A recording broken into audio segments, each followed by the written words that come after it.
Hey, it's John Nord, John Nord Designs. I'm going to show you how to put a rope edging on a buckle.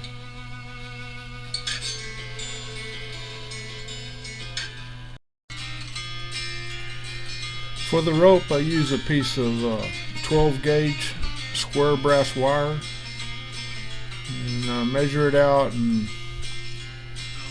probably 12 inches would be enough, but I'm going to cut 18 in this case to make sure. If you were using round wire, a lot of people take two and they twist them together, but in this case I'm using a square, and I like to just twist the one wire. It makes a good looking pattern around the buckle. I just take this cut piece and chuck it up in my drill, take it over to the vise and hook one end into the vise, and then I just slowly run the drill until I get a tight twisted pattern on it. I like a pretty tight pattern, but you don't want to twist it so far that it breaks the wire in two.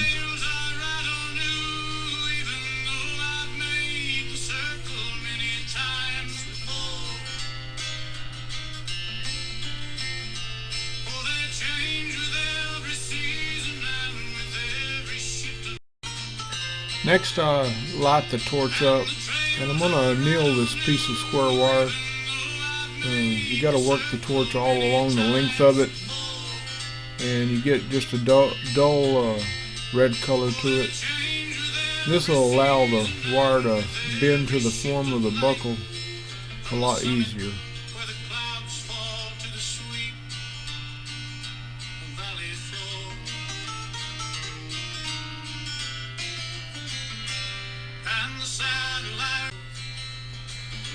Now I'm going to take this annealed wire and cut the ends off.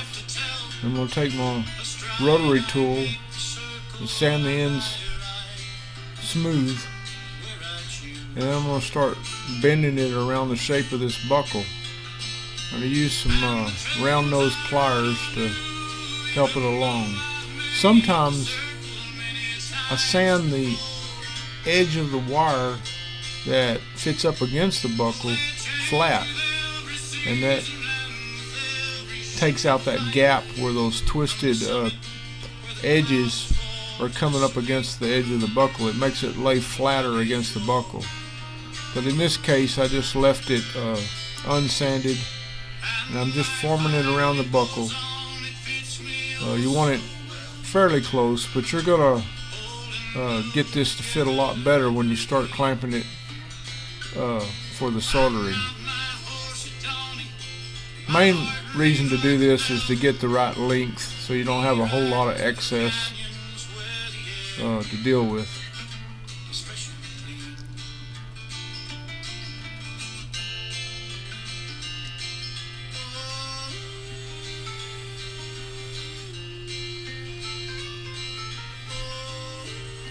Once you have that accomplished, I take my flux and I flux it all around the edges of the buckle, on the buckle, and also the wire.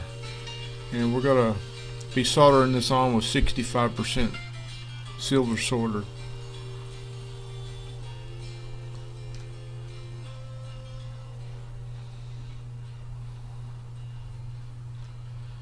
Just make sure you got it coated good.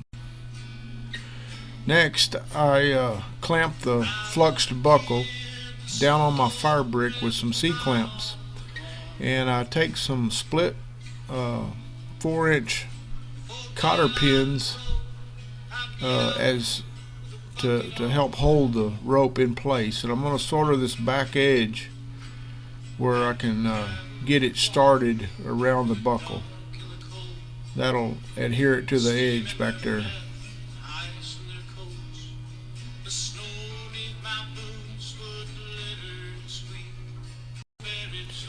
Next, I've brought my split cotter pins up on around the side of the buckle, and I've got two C-clamps holding them cotter pins up against the rope to keep the rope flat up against the side of that buckle, and I just start bringing it up to temperature and working that solder to adhere that rope to the edge of the buckle.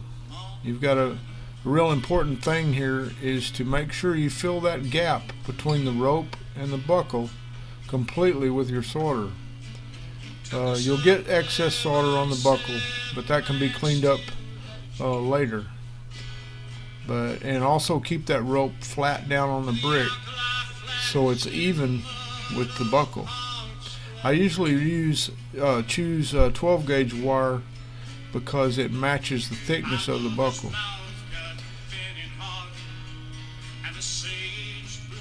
Just work it a little at a time and do the soldering job as I come on around.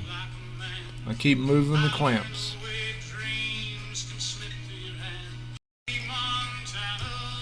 The trick here is to just take your time, make sure you get the whole gap filled with solder, and if you miss some spots you can always go back and touch them up.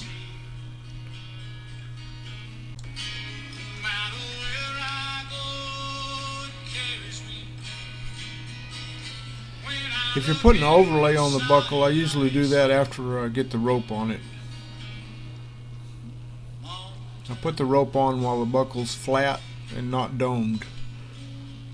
I dome it after putting the rope on and getting it all cleaned up.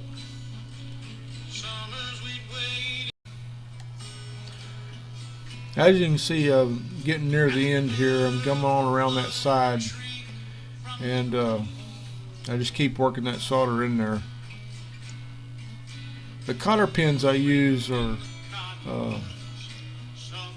it's a pretty good item I've found to hold that rope in place, and they'll get red hot on you, but I haven't had much trouble with them. I reuse them over and over again, and they're pretty cheap to split another one if we do burn one up. Anyway, I'm getting right down there to the edge, and you get to a point where you cut that rope on off, and you know exactly, it might be a little long, but you can go back and trim it off a little bit. It's better to have it long, definitely, than to have it too short.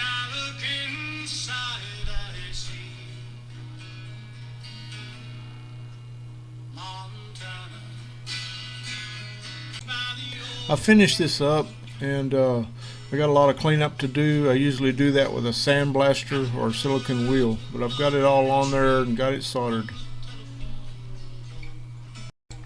Hey, I finished this up. I appreciate you tuning in.